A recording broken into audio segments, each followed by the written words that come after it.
Hello everyone, welcome. Welcome to English with Shalini, and in this video we are going to discuss Anglo Saxon period, and its timeline is from 450 AD to 1066 AD.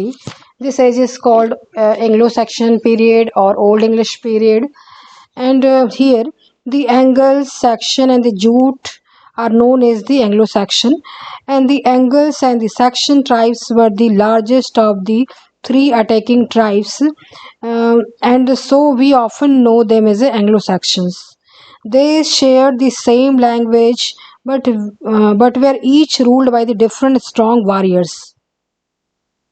Now, the period encompasses literature written in the Anglo-Saxon or Old English during the 600 years Anglo-Saxon period of Britain, from mid 5th century to Norman conquest of 1066 AD. So here the language was Old English language, and the Old English language was the mixture of the native Brythonic language and tribal Germanic language, because they were Germanic tribes. Anglo-Saxons were Germanic tribes, and the Anglo-Saxons used alliterations and cannings in their poetry, and Anglo-Saxon poetry can be divided into three types of poetry. So there was a heroic poetry. First is heroic poetry, and its classic example is Beowulf. It is anonymous. We don't know the name of the writer. And then the second example is lyric poetry. There is a lyric poetry under which comes the wanderer and the seafarer. Then there is Christian poetry, which is based on the Christian theme, and the popular poets of the Old English poets we will discuss, that is Cadman and Cinewolf. And under this Christian poetry we have Dream of the Rood.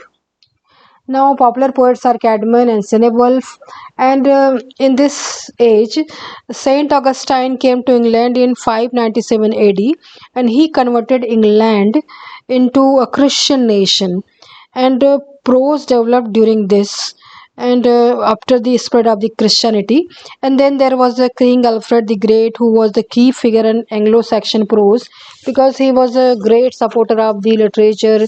He supported translation of the Latin work into Old English literature, and he started the Anglo-Saxon Chronicle also, which continued from 9th to 11th century. Now the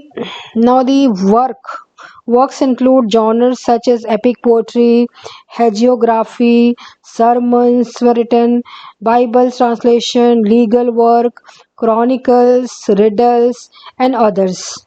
Some of the most important work from this period include the poem Beowulf, as we already discussed, which was a heroic poem based on the heroic theme. And so Beowulf is the first Old English epic. It consists of the 3182 alliterative lines. As you know that Old English were the alliterative poetry, and the story is set in the pagan Scandinavia in 6th century. And here the epic narrates the heroic adventures and exploits of the protagonist Beowulf.